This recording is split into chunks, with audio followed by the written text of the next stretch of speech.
पालनपुर गांव में सोनू और मोनू नाम के दो दोस्त रहते थे। एक दिन सोनू अपने दोस्त मोनू से कहता है, अरे मोनू भाई, अपने पास के गांव रामपुर में बहुत ही सुंदर मेला लगा हुआ है। क्यों ना हम दोनों भी वहां मेला देखने चले। बहुत ही मज़ा आएगा। दोनों दोस्त एक साथ घूमेंगे। बोलो, क्या कहते हो मोनू भाई, चलें मेला देखने? हाँ सोनू भाई, तुम बिल्कुल सही कह रहे हो। अपने पास के गांव रामपुर में मेला लगा हुआ है, लेकिन वहां जाने के लिए हमें जंगल से होकर जाना पड़ेगा, जिसके लिए मेरी माँ इजाज़त नहीं देगी। लेकिन फिर भी मैं शाम को जाकर अपनी माँ से पूछता हूँ। ठीक है मोनू भाई, तुम शाम को जाकर माँ जी से पूछना।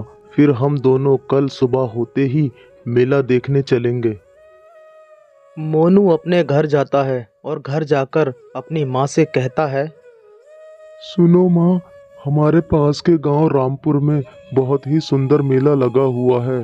मेरा दोस्त सोनू कह रहा है कि हम दोनों भी मेला घूम आए, लेकिन मैंने कहा पहले अपनी माँ से पूछ लूँ। बोलो माँ, क्या कहती हो? अरे बेटा, मेला तो देख आएगा, लेकिन वहाँ रास्ते में बहुत ही खतरनाक जंगल है बेटा, देख कर जाना। माँ, तुम बिल्कुल चिंता मत करो। मैं शाम तक अपने दोस्त के साथ मेला घूमकर आ जाऊंगा। तुम बिल्कुल चिंता मत करना माँ। सुबह होते ही सोनू और मोनू दोनों मेला देखने के लिए रामपुर गांव की तरफ निकल पड़ते हैं।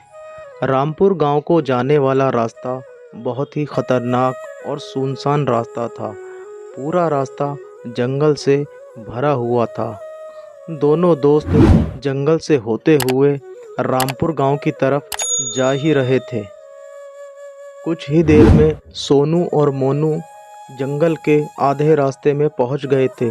तभी सोनू को एक शेर आता हुआ दिखाई देता है और वो उसे देखकर कहता है, अरे मोनू, वो देखो, उधर से तो खूंखार शेर आ रहा है।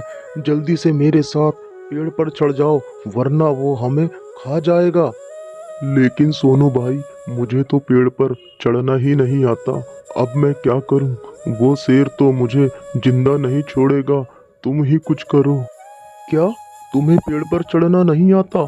लेकिन मुझे तो आता है, और मैं अपनी जान बचाने के लिए अब पेड़ पर जा रहा हूँ। तुम अपना देखो। सोनू के पेड़ पर चढ़ जाने के बाद मोनू के दिमाग में एक तरकीब आती है और वो अपनी सांस को रोककर ज़मीन पर लेट जाता है। उसके बाद वहाँ शेर आ जाता है और शेर इधर उधर देखने लगता है। फिर वो सोनू को शरीर को सूंघने लगता है।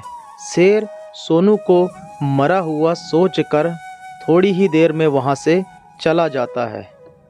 शेर के जाने के बाद सोनू मोनू से कहता है, अरे मोनू, ये कैसे हुआ? शेर ने तुम्हें कैसे छोड़ दिया? शेर ने तुम्हें कुछ क्यों नहीं कहा भला? मैं अपनी सांस को रोककर जमीन पर लेट गया था, इसीलिए शेर को लगा कि मैं मरा हुआ हूँ, इसीलिए उसने मुझे कुछ नहीं कहा। मुझे माफ कर दो मोनू, मेरी वजह से आज तुम्हारी जान खतरे में आ गई थी। मुझे माफ कर दो। और इस तरह मोनू अपनी बुद्धि से अपनी जान बचा लेता है।